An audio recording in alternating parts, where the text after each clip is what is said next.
Kreativitas bukan cuma dimiliki sama orang-orang pintar saja. Kreativitas bukan dimiliki sama orang-orang seniman saja. Tapi kreativitas dimiliki oleh setiap orang yang ingin belajar untuk mendapatkannya. Berarti kreativitas bisa dimiliki oleh orang-orang bodoh, oleh orang-orang miskin, oleh orang-orang tidak berpendidikan. Asalkan dia mau belajar untuk mendapatkannya.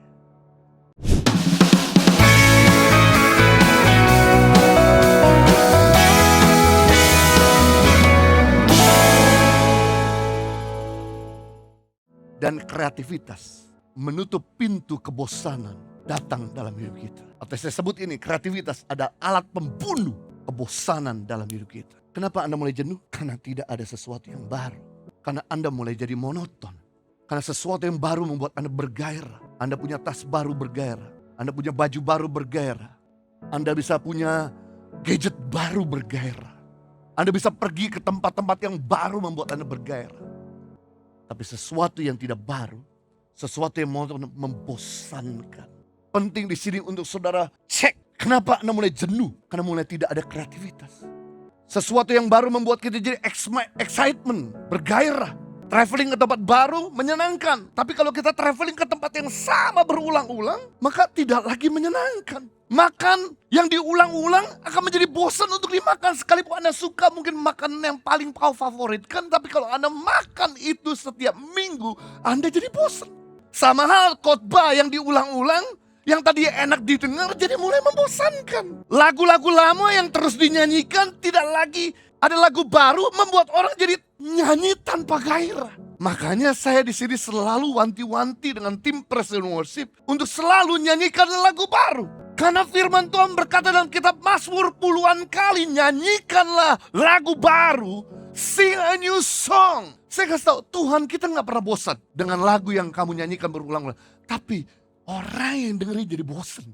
Coba kalau di gereja ini, nyanyinya lagunya sama terus. Gak ada salah dengan lagu seperti Rusa Merindukan Air. Sangat bagus sekali.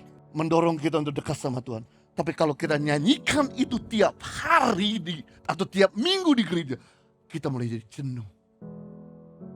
Itu sebabnya Anda mesti kreatif. Latih from the small thing. Anda kalau datang ke gereja lewat jalur utara. Kalau Anda udah datang tiap bulan ke gereja ini lewat jalur utara. Coba bikin datang ke gereja lewat jalur selatan. Kalau Anda biasa beat, dengar musik, ketuk kaki di sebelah kanan. Belajar ketuk kaki di sebelah kiri. Saya kasih tahu saudara, Daud berkata ini yang menarik. Yang bikin saya geleng-geleng. Mazmur 84 ayat 11.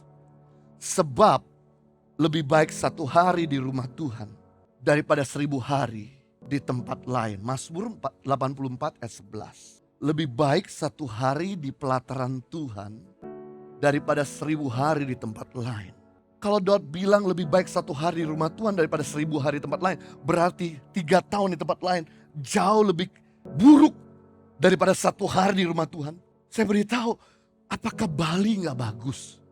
Apakah Eropa gak bagus? Daud sudah keliling sebagai seorang raja yang paling berkuasa pada waktu itu. Semua musuh-musuh takluk. Berarti dia udah pergi ke Eropa, dia udah pergi ke benua Asia, dia udah pergi ke benua Afrika, dia udah pergi ke benua Amerika, dia udah pergi kemana-mana. Dia menyimpulkan bahwa 1 hari di rumah Tuhan lebih bagus, lebih asik, lebih indah daripada 1000 hari di tempat lain. Berarti pada waktu itu betapa asoynya rumah Tuhan.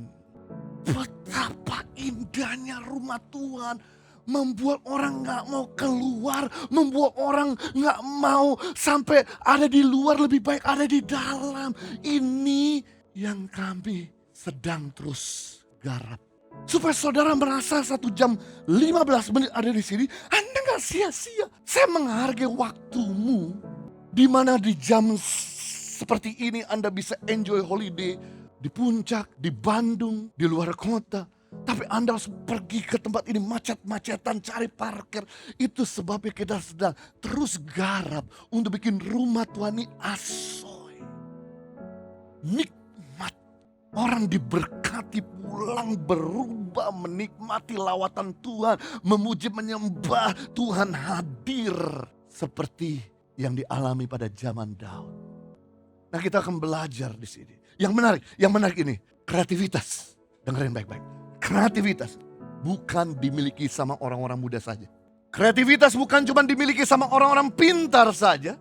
Kreativitas bukan dimiliki sama orang-orang seniman saja. Tapi kreativitas dimiliki oleh setiap orang yang ingin belajar untuk mendapatkannya. Berarti kreativitas bisa dimiliki oleh orang-orang bodoh, oleh orang-orang miskin, oleh orang-orang tidak berpendidikan, asalkan dia mau belajar untuk mendapatkannya. Ibadah Impact Community Indonesia menjadi 5 sesi. Ibadah jam 8 pagi, jam 10, jam 12 siang, jam 3 sore, dan jam 5 sore. Seluruh ibadah berlangsung on-site di Mall of Indonesia, lantai P3, Kelapa Gading, Jakarta Utara. Bagi jemaat yang ingin mengikuti secara online, ibadah live streaming dapat diikuti pada pukul 10 pagi waktu Indonesia Barat di YouTube Impact Community Indonesia.